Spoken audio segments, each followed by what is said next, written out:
ఓం నమో నారాయణాయ. ఓం నమ శివాయ. శ్రీమాత్రే నమ.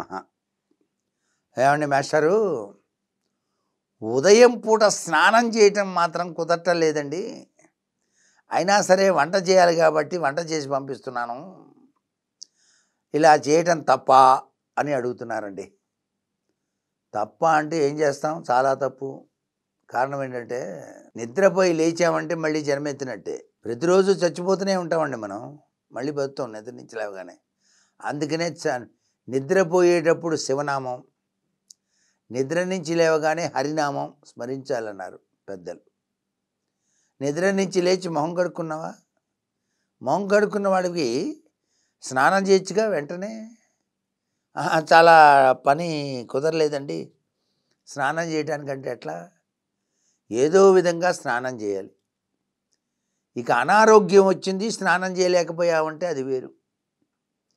నడవలేని స్థితి, అనారోగ్యం వచ్చింది, కానీ జ్వరం వచ్చింది, ఆ జ్వరంలో స్నానం చేయకూడదన్నారు కదా అని చెప్పేసి విభూతిని లేదు చేతిలో వేసుకొని కొద్దిగా నీళ్లు పోసుకొని ఇట్లా చల్లుకుంటే మీరు పవిత్ర స్నానం చేసిన పుణ్యం వస్తుంది. విభూతి స్నానం అంటారనమాట. అలా స్నానం చేసి తర్వాత అగ్నిని ముట్టుకోవాలి.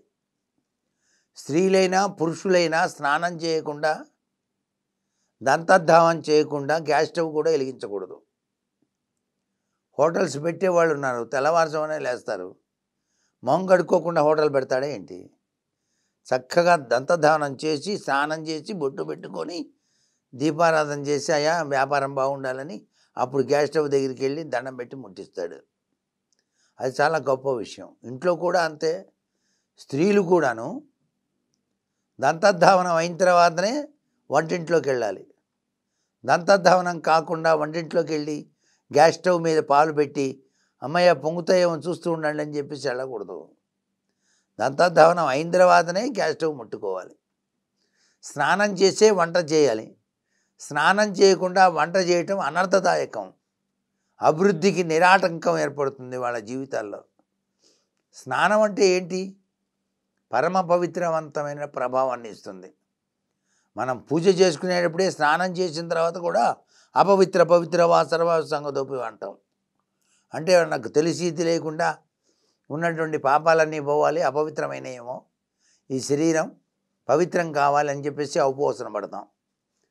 అట్లాంటిది స్నానం చేయకుండా వంట చేయొచ్చా అంటే ఖచ్చితంగా స్నానం చేసే వంట చేయాలి.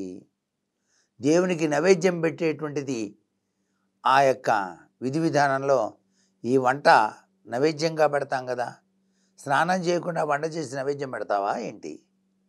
చాలా ఘోరమైన పాపాన్ని ఇస్తుంది. కాబట్టి స్నానం అనేటువంటిది తప్పనిసరిగా ప్రతి ఒక్కరూ ఆచరించి తీరవలసిందే. నిద్ర నుంచి లేచిన తర్వాత మరొక జన్మ ఎత్తినట్టే ప్రతిరోజు మనం ఉద్భుతప్రాయమైన ఈ జీవనంలో తెల్లవారేసరికల్లా కాలచక్ర భ్రమణంలో మళ్ళా మన విధి విధానాలని పాటించడానికి స్నానాన్ని ఏర్పాటు చేశారు.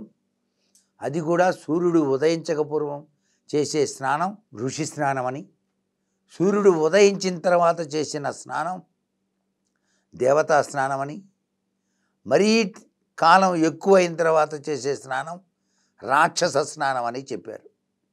7 గంటల తర్వాత చేసే స్నానం రాక్షస స్నానం, 4:30 దగ్గర నుంచి 5 వరకు చేసే స్నానం దేవతా స్నానంగా చెప్పడం జరిగింది. 6 దగ్గర నుంచి 7 గంటల లోపు చేసే స్నానం మానుష్య స్నానంగా చెప్పారు శాస్త్రంలో. కాబట్టి స్నాన విధులు ప్రతి వ్యక్తి కూడాను పాటించి తీరాలి.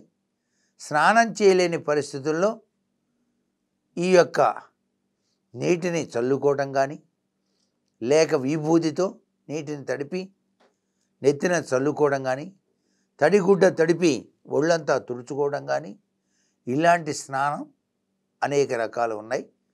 అసలు సిసలైన స్నానమే మనం నిత్యం ఆచరించేటువంటి స్నానాలు.